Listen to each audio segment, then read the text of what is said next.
እናስተልን ተመልካቾቻችን አጭር የሆነ ልዩ ዝግጅት ይዘንላችሁ ቀርበናል። ከጃዋር ማማድ ጋር ነኝ።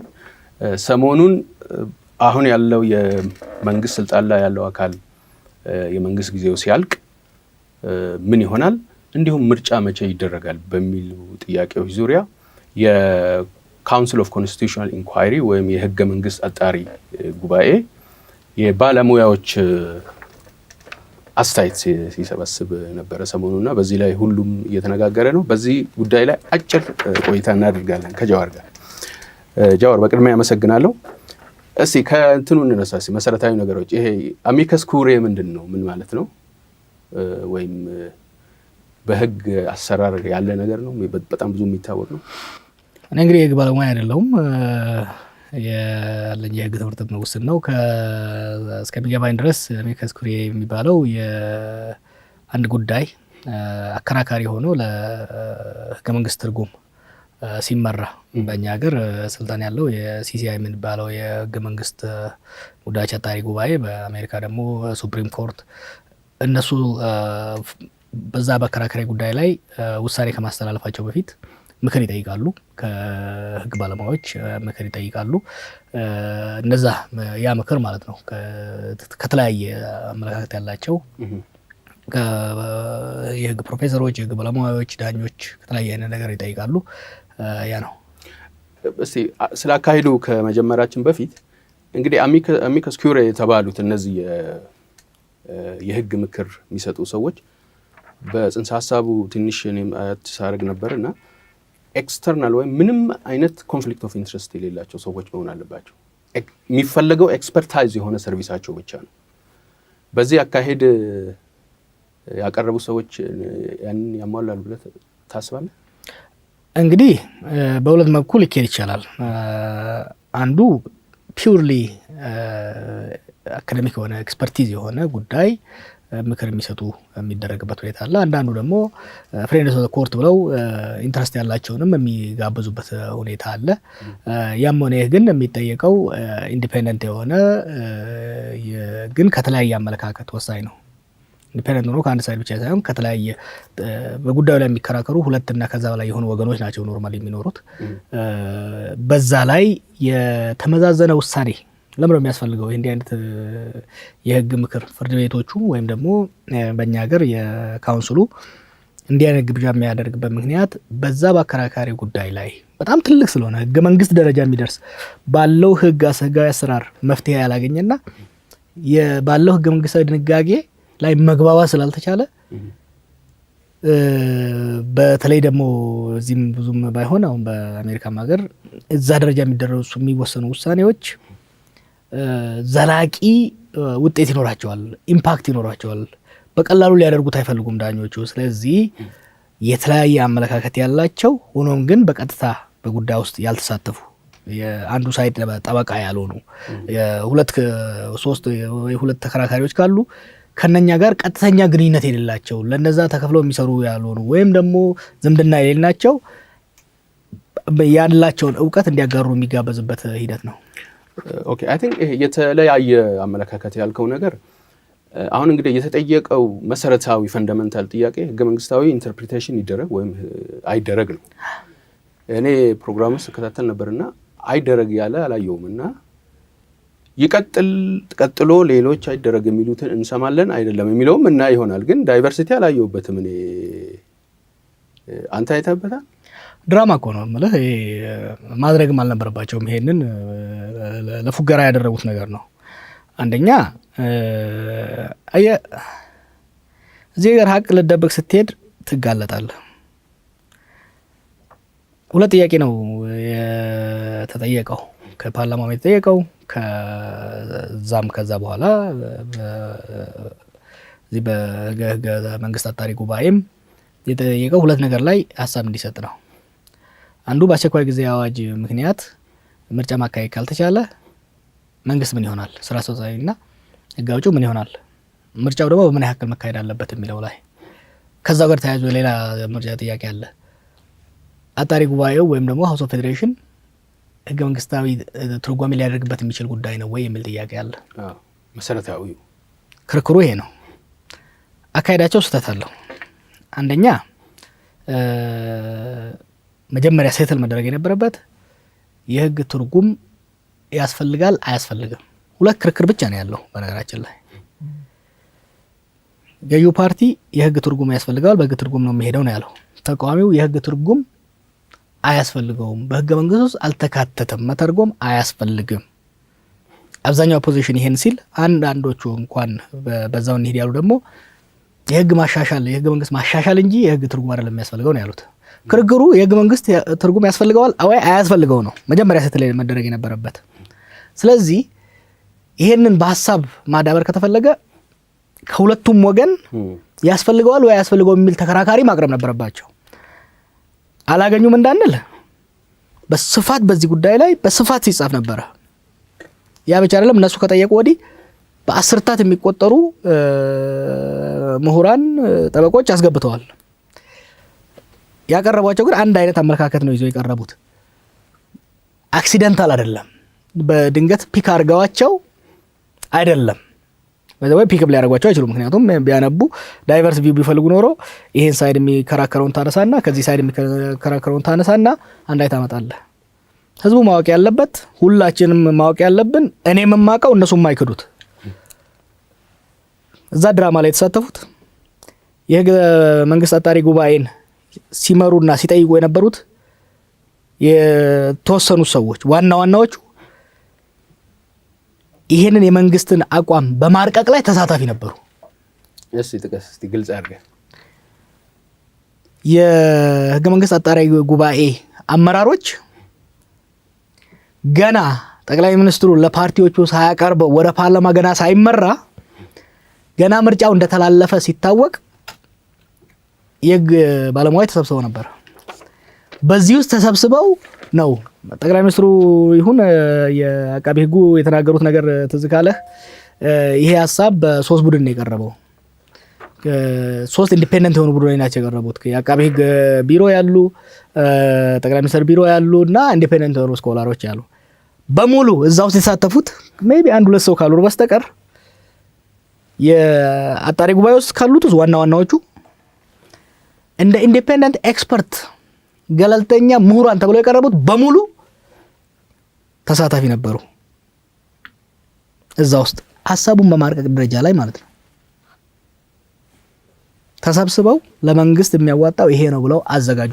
ኦሬዲ እነሱ ቀቅለው አብስለው ቀምሰው ጥሩ ነው ብለው ለገበታ ያደረሱትን ራሳቸው ጋር የቀቀሉትን ነው ተመልሰው እንደ ኢቫሉዌት ለማድረግ ደግሞ ቀማሽ ሆነው የቀረቡበት ሁኔታ ነው የምታየው።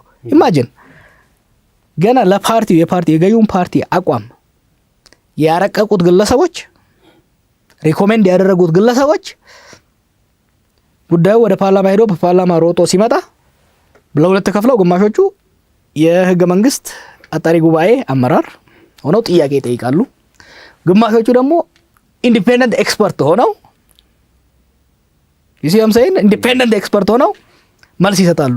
መጨረሻ ላይ ድራማ ሆነ። ምክንያቱም ድራማው ተጋለጠ። አንደኛ ኦልሞስት በመንግስት ባቀረበው ዶክመንት ውስጥ የተካተተው ነው ሁሉም ሲደግሙት የነበሩት። አንድም ለየት ያለ ሐሳብ አልነበረም። ከጠቅላይ ፍርድ ቤት ሱፕሪም ኮርት የመጡ አሉ፣ ወይዘሮ ሌሎች ደግሞ ከፖለቲካ ዊንግ የመጡ አሉ። ከፓርቲ የመጡትን ተዋቸው ነው የምልህ። ናን ፓርቲዛን የተባሉት ዳኞቹ they participated in the drafting of the government's position። እንዲህ አይነት ክሊር የሆነ ኮንፍሊክት ኦፍ ኢንተረስት ነው ያለው። ሜይቢ መጀመሪያ እኛ ጋር አይመጣም ብለው አስበው ከሆነ ራሳቸውን ሪኪውዝ ማድረግ ነበረባቸው፣ ይቅርታ ጠይቀው ማለቀቅ ነበረባቸው። መጀመሪያ ሐሳቡ ሲቀርብ ይሄን በኤቪደንስ ማቅረብ እችላለሁ። በነገራችን ላይ መጀመሪያ ሐሳቡ ሲቀርብ ተሰብስበው ከሁለት ቡድን ነው እንትን ያደረጉት። ከሌጋል ሪፎርም ፕሮጀክት እዚህ ሀገር የሚያካሂዱት በነገራችን ላይ ከዩኒቨርሲቲው የመጡትም ከፍርድ ቤቱ የመጡትም በሙሉ በዚህ ጉዳይ ላይ ተወያይተው ለመንግስት ለገዢው ፓርቲ ሪኮሜንዴሽን አቅርበው ያ የነሱ ሪኮሜንዴሽን ተቀባይነት አግኝቶ ወደ ፓርላማ ተልኮ በአንድ ፓርቲ በቁጥጥር ስር ባለ ፓርላማ ተቀባይነት አግኝቶ ሲመራላቸው እነሱ ካባቸውን ብቻ ለውጠው በሁለት ተከፍለው ቀረቡ ማለት ነው። በአንድ ወገን የህገ መንግስት አጣሪ ጉባኤ አባላት ሆነው ጥያቄ ይጠይቃሉ። አሲፍ they don't know anything በቃ በዚህ ውስጥ እንዳልተሳተፈ ሰው this illegal እኮ በሌላ ሀገር can you imagine የሱፕሪም ኮርት እንደዚህ ኮንስቲቱሽናል ዲስፒዩት ያለበት ጉዳይ ላይ የሪፐብሊካን ፓርቲን ፖዚሽን አማክሮ ለፕሬዝዳንቱ ምክር ሰጥቶ የሪፐብሊካን ፓርቲ ወይም ደግሞ ፕሬዝዳንቱ አሁን ትራምፕ ይዞት የቀረበውን አቋም እንደገና ደግሞ ቺፍ ጀስቲሱ ተመልሶ ሲያቀርብ እና በዛ መልኩ ይዘው ቀረቡ። እነሱ በዚህ የኮንስቲቱሽናል ኢንኳይሪ ሰዎች እዛ እንደዛ ቀረቡ። ያ ብቻ አይደለም ትልቁ ሻፍጣቸው ከአንድ ከሁለት ሰዎች በስተቀር እርግጠኛ መሆንም አልችለው በአምስቱ ላይ በእርግጠኝነት ነው የምነግርህ፣ በእርግጠኝነት ድራፍት ያደረጉ ሰዎች ናቸው። በእርግጠኝነት ነው የምነግርህ ድራፍት ያደረጉ ሰዎች ናቸው። እነዚህ ሰዎች ናቸው ለመንግስት ሐሳብ አቅርበው የነሱ ሐሳብ ተቀባይነት አግኝቶ እንደገና እንደ ነፃ ኤክስፐርቶች ተዘጋጅተው ቀረቡ። ደግነቱ ምን እንደሆነ ታውቃለህ? አጋለጣቸው። ምክንያቱም ትንሽ እንኳን ፕሪቴንድ ማድረግ አልቻሉም፣ አክት ማድረግ አልቻሉም። ለዛ ነው የትዕይንቱ በሙሉ ጆክ ሻም ነው ያልኩበት ምክንያት አንዳንዴ እዚህ ሀገር የህዝብ እውነታ የህዝብ ደም ብዙ ነገር ሲያሳታቸው ታያለ። ሲርበተበቱ ነበር ሾው ሲያደርጉ ታዋቂ ምሁራን ታዋቂ ኤክስፐርቶች ኬዝ ማድረግ አቅቷቸው ሲንቀጠቀጡ ነበር እዛ ስቴጅ ላይ because they know what they are doing is ethically indefensible. Okay, I think ሌላው እስቲ ፕራይም ሚኒስተሩ ይሄ የሲሲአይ የሚባለው ወይም የህገ መንግስት አጣሪ ጉባኤ የህገ መንግስት ጉዳዮች አጣሪ ጉባኤ የሚባለው ልክ ቀደም ስትለው እንደነበረው እንደ አሜሪካ ሀገር ሱፕሪም ኮርት ምን ሊታይ የሚችል ነው የሚል አርጊውመንት አድርገዋል። ሂዝ ኦን ሪከርድ። በእርግጥ የዚህ አካል ሚና መወሰን ነው ማማከር ነው? ማማከር ነው። ለሃውስ ኦፍ ፌዴሬሽን ምክር ይለግሳሉ። ጉዳዩን ካዩ በኋላ አንደኛ መቀበል እንችላለን ወይ አንችልም፣ መፍትሄው ምንድነው የሚለውን ለሃውስ ኦፍ ፌዴሬሽን ያቀርባሉ። ሃውስ ኦፍ ፌዴሬሽን ያው በአንድ ፓርቲ እጅ ስላለ ምንም ሪጀክት የሚያደርገው ምንም እድል የለውም። እነዚህም ሪጀክት እኮ የመንግስትን አፕሊኬሽን የገዢው ፓርቲ አፕሊኬሽን ሪጀክት እኮ አይደለም እያልን ያለ ነው። ያለውን ክርክር እኮ አኮሞዴት እኮ አላረጉትም። ሁለት ናቸው ዋና ጥያቄዎች። አንደኛ ህገ መንግስታዊ ትርጉም ያስፈልገዋል አያስፈልገውም? ሁለት ክርክር እየተካሄደ ነው ያለው።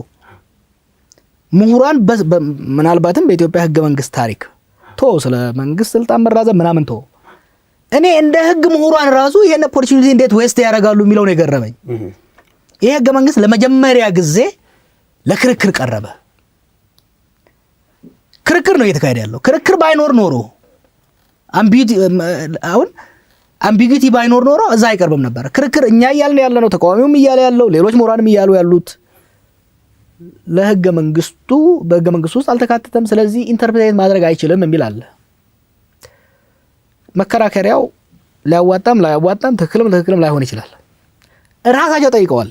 ወይዘሮ መዓዛ ፈርመው ባወጡት ደብዳቤ ላይ አንዱ ጥያቄ ህገ መንግስታዊ ትርጉም ያስፈልገዋል ወይ አያስፈልገውም የሚለውን ሐሳብ እንድትሰጡን ይላሉ። ሁለተኛው ምርጫ መካሄድ ስለማይቻል በመንግስት አካላት ስራ አስፈጻሚውና ሌጂስሌቲቭ ምን ይሆናሉ? ሶስተኛ ምርጫ በምን ያህል ጊዜ መካሄድ ያለበት? ሶስት ጥያቄ ነው የጠየቀው። አንደኛው ጥያቄ ወሳኝ ነው። ያንኛውን ጥያቄ ካፈታህ በኋላ ነው ይሄ ሲሲአይ ወይም ደግሞ የህገ መንግስት አጣሪ ጉባኤ ይሄንን ለመፍታት ያስፈልገዋል ይችላል የሚለው እሱ ላይ ነው ትልቁ ክርክር መካሄድ የነበረበት። ምንም ክርክር አልተካሄደም። ያቀረቧቸው ኤክስፐርቶች በሙሉ ኢንዶርስን ያደረጉት።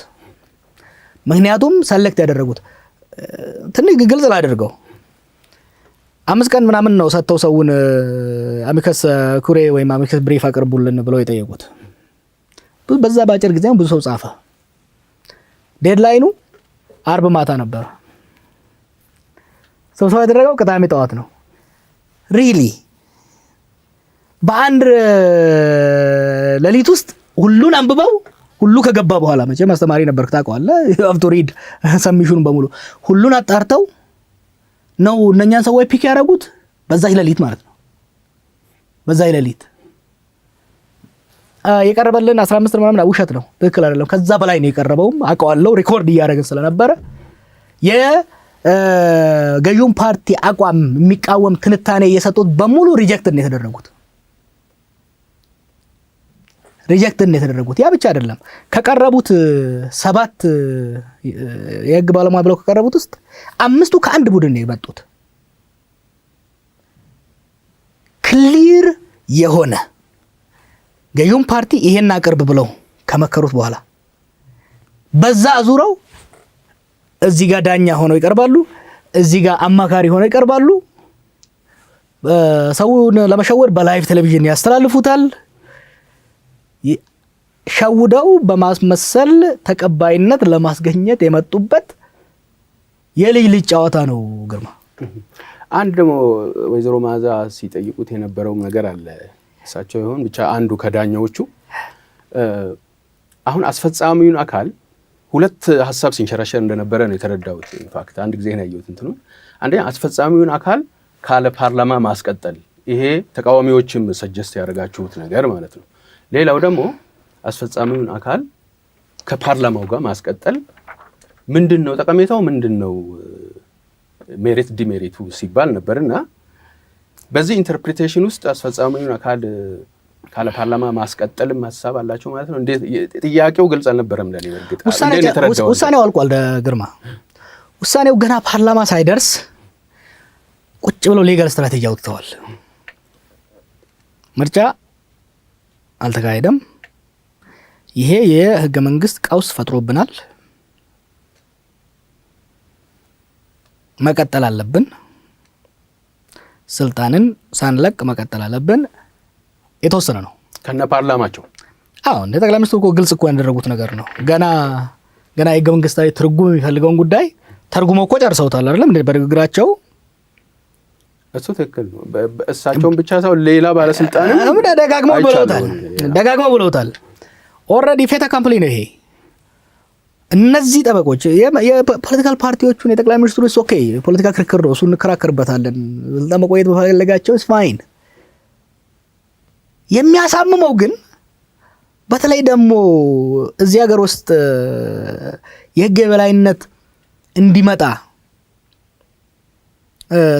ይታገላሉ ተብለው ተስፋ የሚጣልባቸው ሰዎች እንዲህ አይነት የቃቃ ድራማ ውስጥ መሳተፋቸው እስቲ አላደረግንም ይበሉ በተው ገና ኮሮና እንደመጣና ብርቱካን ምርጫው እንዲተላለፍ ወስና ማድረግ አልችልም ብላ ወደ ፓርላማ እንደላከች ስብሰባ ተሰብስበው ነበር።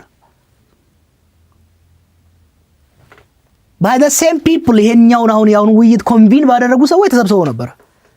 በተደጋጋሚ ተሰብስበው የሚያዋጣው የህግ ከለላ ምንድነው? መጀመሪያ እንደተገናኙና ሲወያዩ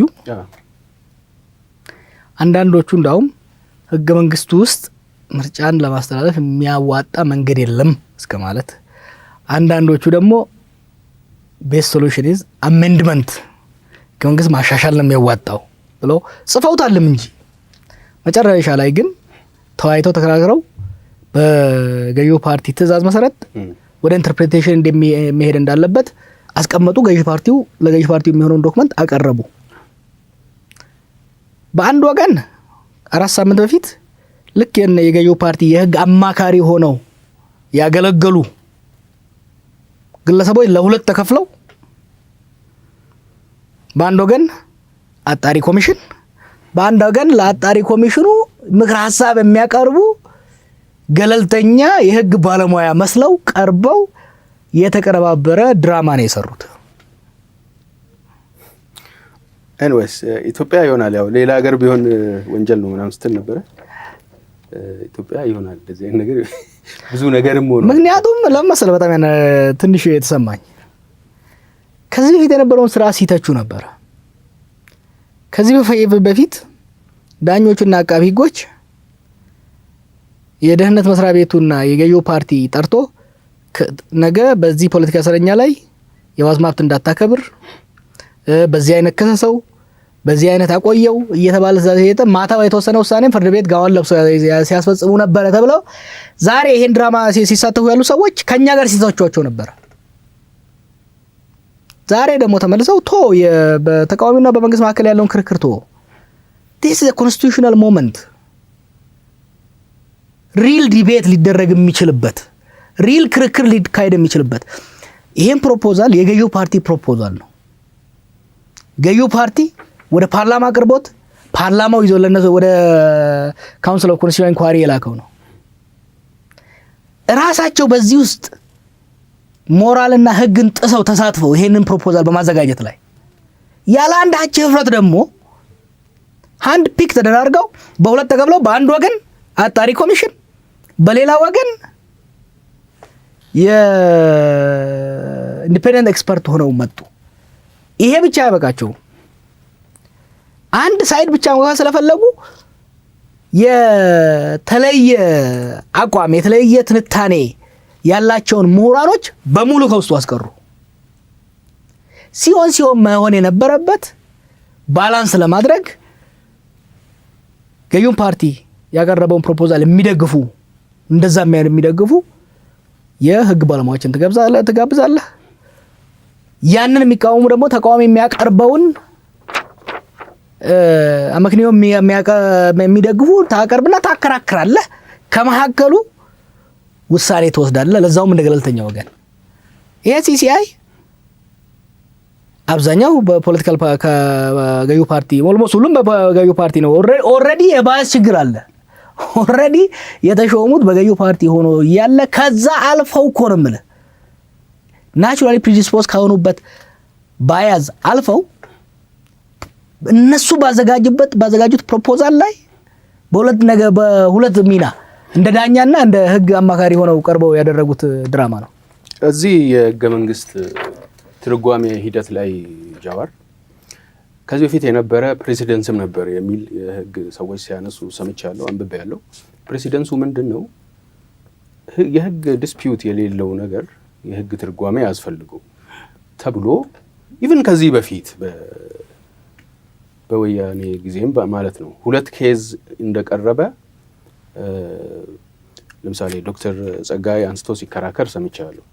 እና በዛ ጊዜ ራሱ ዲስፒዩትድ ያልነበረ ነገር ለኢንተርፕሬቴሽን አይቀርብም የሚል ነገር ከቀረበ አሁን የተሻልንን እውነት ለመናገር እኔና አንተም እዚህ ቁጭ ያልነው የተሻለ ሁኔታ ነው በሚል ነው እዚህም ሀገር የገባ ነውና እንዴት በዚህ ደረጃ ተንደርድረን ወረን ነገሮች ከኋላ ማርሽ ከገቡ ቆዩ። ያው ሎክ ሁለት ነገሮች ነው ያሉት። አንደኛ ግልጽ ያለ አከራካሪ ጉዳይ አለ ወይ? ሁለተኛ የተከራከሩ ወገኖች ሁለቱም በሌሉበት ነው ይሄን ነገር ያደረጉት። ያንንም እኮ ተሰን ነው የምልህ መቀበላቸው አሁን ይሄ ነበረ ክርክር ላይ መቅረብ የነበረበት ነምበር 1 መቅረብ የነበረበት የህግ ትርጓሜ ያስፈልገዋል ወይ አያስፈልገውም የሚለው ነው ትልቁ ክርክር እየተካሄደ ያለው በሚዲያም ላይ በጽሁፍም እየተካሄደ ያለው ክርክር ነው እየተካሄደ ያለው። አንደኛ አከራካሪው ገለልተኛ መሆን ነበረበት። አከራካሪ ወገን ገለልተኛ መሆን ነበረበት። ኢንስቴድ አከራካሪ ወገን መከራከር የገዢውን ፓርቲ መከራከሪያ ነጥብ ካዘጋጁት ውስጥ ነው አንድ። ሁለተኛ ሁለት ተከራካሪ ወገን መኖር ነበረበት። ኢንስቴድ ያመጧቸው በሙሉ አንዱን ወገን ደግፈው የመጡ ናቸው። ከዚህ ረገድ ለምን ይሄን አደረጉ? ለምንድነው አንድ ወገን ብቻ የጋበዙት? እንደሚሸነፉ ስለሚያውቁ ነው። በተለይ በቴሌቪዥን ለምን በቴሌቪዥን አስተላለፉት? የፓርላማውን ውይይት እኮ አላስተላለፉትም በቴሌቪዥን። ህጉ የሚጠይቀው የፓርላማ ውይይቶች በሙሉ በቴሌቪዥን መተላለፍ አለባቸው እየተባለ በዚህ ጉዳይ ላይ የተደረገው ውይይት በቴሌቪዥን አልተላለፈም፣ በቀጥታ አልተላለፈም። ይሄ ግን በቀጥታ ተላለፈ። እስ ድራማ ህዝቡን ለመሸወድ የሚያደርጉበት ጫወታ ነው። ምክንያቱም ሁለት ተከራካሪ ወገን ህገ መንግስት ትርጉም ያስፈልገዋል አያስፈልገው የሚል ሁለት ተወከራካሪ ወገን ጠበቆች ቢከራከሩ ኖሮ ይግባው ቢከራከሩ ኖሮ ሸፍጡን ያጋልጠው ነበር።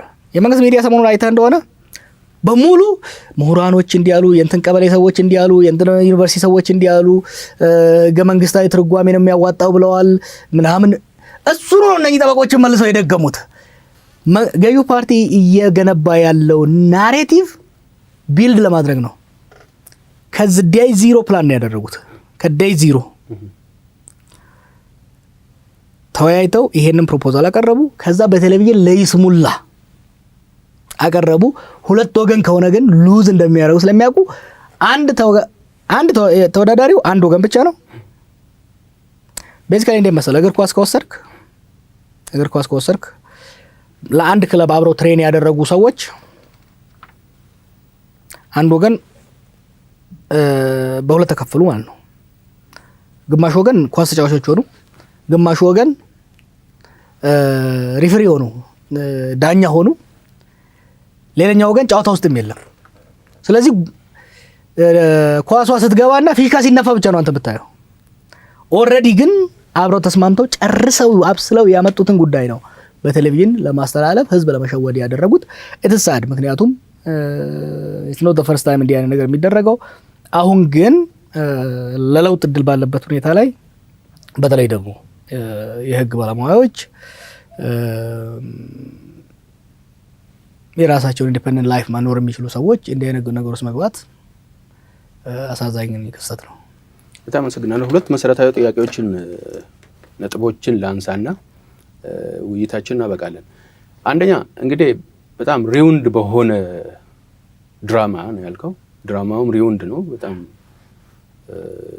የተሻለ ስክሪፕት ተሰራለት አይደለም ብላል እና በእንደዚህ አይነት ሁኔታ ከቀጠሉና የሚሉትን ወደ ማድረግ ከሄዱ ምን ይፈጠራል? አንድ ሁለተኛ ከኦፖዚሽኑ በኩልም ደግሞ ለምሳሌ ህወሓት ዋና ተዋናይ የነበረ ነው በዚህ ህገ መንግስት ሂደት ውስጥም በመንግስት አስተዳደር ውስጥም እና እነሱም የተለየ አይነት ሁኔታ ውስጥ ናቸው እና የራሳቸው ክሊር የሆነ አቋም አላቸው ነው። ሁለቱም ከቀጠሉበት አልቲሜትሊ ምን አይነት ፖለቲካል ዲስፐንሴሽን ይኖራል? ሎክ የህገ መንግስታዊ ቀውሱ ከመምጣቱ በፊት ሀገሪቷ ወደ ፖለቲካ ቀውስ እየተመለሰች ነበር። ምርጫ 2015 ተካሄደ። በ6 ወር ጊዜ ውስጥ ወደ ቀውስ ገባን። 4 አመት ቀጠለ። ስርዓቱ ተገፍቶ ወደ ለውጥ ገባን። ለውጡ ግን ከሀዲዱ ወጥቶ ሀገርን ወደ ዲሞክራሲ ለማሸጋገር ሳይሆን የአንድ ወገን የበላይነት፣ የአንድ ፓርቲ የበላይነት፣ የአንድ ግለሰብ አምባገነናዊ ስርዓት የመገንባት ስራ ላይ ነው ፎከስ የተደረገው። ኦልሬዲ ፖለቲካ ቀውስ ውስጥ ገብተናል ማለት ነው። ምርጫውን ኮሮና ገብቶ ባያበላሸው አንደኛ ምርጫ ለማስካሄድ የሚያስችል ነባራዊ ሁኔታም አልነበረም። ሁለተኛ ምርጫ ቦርድም ዝግጁ አልነበረም። ለዛ ነው ምርጫው በቀረበ ቁጥር ገዢው ፓርቲም እየተርበተበተ የመጣው። ኢንተርቬንሽን ገባ። ለሀገሪቷ የሚያዋጣው የፖለቲካ ስምምነት እንጂ የህግ ፈተላ አይደለም ያለው ለዚህ ነው። ህገ መንግስት ማለት የፖለቲካ ስምምነትን ያቀፈ ሰነድ ነው። የፖለቲካ ስምምነት ካለ ህጋዊ ማዕቀፍ ብዙ ጊዜ ታገኝበታለህ በብዙ መልኩ። በነገራችን ላይ የህግ ባለሙያዎች የፖለቲካ ተዋናዮች የተስማሙበትን ነው በህጋዊ ቋንቋ በህጋዊ ቴክኒክ የሚሰሩት። ቴክኒካል ስራ ነው አሁን የሚሰራው። የፖለቲካ ስምምነት የለም። በፓርቲዎች መካከል የፖለቲካ ስምምነት የለም። አምባገነናዊ ስራ ለመመለስ እየተሞከረ ነው። በክልል መንግስታትና በፌደራል መካከል ያለው ክፍተት እየሰፋ ነው እየሄደ ያለው። የፖለቲካ ስምምነት ይካሄድ እያልን እነሱ ግን ይሄንን እኮ በነገራችን ላይ ያውቃሉ ጉዳዩ ህገ መንግስታዊ እንዳልሆነና ፖለቲካዊ እንደሆነ። ዋናው ህገ መንግስታዊ በህገ መንግስታዊ አካሄድማ እናሸንፋለን ብለው ቢያስቡ ኖሮ ከሁለት ወገን ያለውን ክርክር ያቀርቡና ገለልተኛ ይሆኑና ሰፊ ውይይት ክርክር ተካሂዶበት ውሳኔ ይሰጥ ነበር። ፖለቲካዊ ስለሆነ ፖለቲካውን ስለሚፈሩት ነው ወደ ማጭበርበሩ እየሄዱ ያሉት። ከህወሓት ጋር ተያይዞ ከትግራይ ጋር ተያይዞ ያለው ጉዳይ በነገራችን ከህወሓት ጋር ብቻ አይደለም። አሁን ኢታዝ ቢካም ማዕከላዊ ስልጣን ያዙት የብልጽግና ሰዎች አህዳዊ ስርዓት ለመመስረት ወስነው እየተንቀሳቀሱ ነው። አሁን ብቻ አይደለም፣ ወደፊት የመሬት ይዞታን መሬት ህግን ለመለወጥ ዝግጁ ናቸው። የሀገሪቷን ስርዓት ከፓርላሜንታሪያን ወደ ፕሬዚደንሻል ለመለወጥ እየተዘጋጁ ናቸው። የሀገሪቷን ፌዴራሊዝም ከብሔር ፌዴራሊዝም ወደ ጂኦግራፊ ፌዴራሊዝም ለመለወጥ እየተሰራበት ነው። በነገራችን ላይ ግማሾቹ ጠበቃዎች እዛ ላይ እየሰሩ ነው ያሉት የህግ ባለሙያዎች። ትግራዮች ይሄን ያውቁታል፣ እኛም እናውቀዋለን እኮ ዝም ብለን ነው እንጂ የምንለው። ይሄን ስለሚያውቁት አሁን ያለው በትግራይና በፌዴራል መካከል ያለው የምርጫ ጉዳይ ብቻ አይደለም። ሪሊ በእኛምና በእነሱ መካከል ያለው የምርጫ ጉዳይ ብቻ አይደለም። ፈንዳሜንታሊ የፌዴራል መንግስትን ስልጣን የያዙት ሰዎች የሚሄዱበት አካሄድ የብሔር ብሔረሰብ መብትን የሚደፈጥጥ ሀገሪቷን ወደ ባሰባት ቀውስ የሚያካሂድ ነው የሚል ተቃውሞ አለ። ኦፍ ኮርስ ከህወሓቶች ጋር የስልጣን ሽኩቻቸው እንዳለ ሆኖ ከህወሓት ወጣ ስትል ግን በትግራዮች መካከል ያለው ነገር በሰበብ አስባብ ወደ ማዕከላዊ ስርዓት ሊመልሱ ነው የሚለው ጥርጣሬ ወደ ስፕሬድ እየሆነ ይመጣን ያለው። ይሄ ድራማው በህገ መንግስት አጣሪ ጉባኤ የሚደረገው ድራማ አለቀን በል እና ትግራይ መቼም እንደምታየው ኮሮና ገብቶ በተባብሶ ካልከለከላቸው በስተቀር ምርጫውን ያካሂዱታል። የትግራይ ህዝብ በመቼም መንግስትን ለመመረጥ ልትለው አትችልም። ሁለተኛ ደግሞ በፌዴራልና በትግራይ መካከል ያለው ግንኙነት በኦልሬዲ ሻክሯል። የፌዴራል ህጎች እዛ ተፈጻሚ አይደሉም። በፌዴራል መንግስት ያሉ የህወሓት የትግራይ ባለስልጣኖች ተባረዋል። የፌዴራል መንግስቱና እኮ ትግራይ የፍቺ ፕሮሰሱ ተራዘመ እንጂ እንደቀጠለ ነው ያለው። ምን ሊያደርጉት ነው? የትግራይ ክልል ምርጫ ቢያካሄድ ምን በቃ ኢሊጂቲሜት ነው ይሉታል። ልክ እኛ ዛሬ የነሱን ድራማ ኢሊጂቲሜት ነው እንደምንለው እነኛን ኢሊጂቲሜት ነው ይሉታል። ከዛ ያለፈ ምንም የሚያጣ ነገር የለም። ግን ሀገሪቷን ቀስ በቀስ እያፈረሷት ወደ ዲሞክራሲያዊ፣ ፍትሃዊ፣ ልማታዊ አንድ ሀገር ለመመስረት የምናደርገው ሲደረግ የነበረውን በማጨናገፍ አዲስ አምባገነናዊ ስርዓትና አዲስ አህዳዊ የበላይነት ያለው ስርዓት ለመገንባት በሚያደርጉት የልጅ ጨዋታ ሀገር እያፈረሱ ነው እየሄዱ ያሉት። ፖለቲከኞቹ ያደርጉት ካድሬዎች ናቸው። ከካድሬ ከዚህ የበለጠ ብዙ የምጠብቀው ነገር የለም። ሪኖውንድ የሆኑ የህግ ባለሙያዎች people who should know better ለዚህ ሀገር ዛሬ ቴክኒካል መፍትሄ እንደሌለና የፖለቲካ ስምምነት ወሳኝ መሆኑን እያወቁ ስልጣን ላይ ያለው ቡድን የነሱን አመለካከት ስላንጸባረቀ ለዛው ለጊዜያዊ ስላንጸባረቀ ብቻ ለዲሞክራሲ ያለውን እድል የሚያጨናግፍ ስራ ውስጥ በቀጥተኛ ተሳትፈው ሲያደርጉ ማየት አስነዋሪና አሳፋሪ ነው። በጣም አመሰግናለሁ። አይ ቲንክ ይበቃናል። የምትጨምረው ነጥብ ከሌለ ተመልካቾቻችን እናመሰግናለን። አጠር ያለ ቆይታ ነበር ከጃዋር መሐመድ ጋር ያደረግነው። ሰሞኑን የህገ መንግስት ጉዳዮች አጣሪ ኮሚሽን ባዘጋጀው ውይይት ላይ ተመርኩዘን ያዘጋጀንላችሁ አጭር ውይይት እቺ ነበረች። እናመሰግናለን። ጃዋርም በድጋሚ አመሰግናለሁ። አመሰግናለሁ።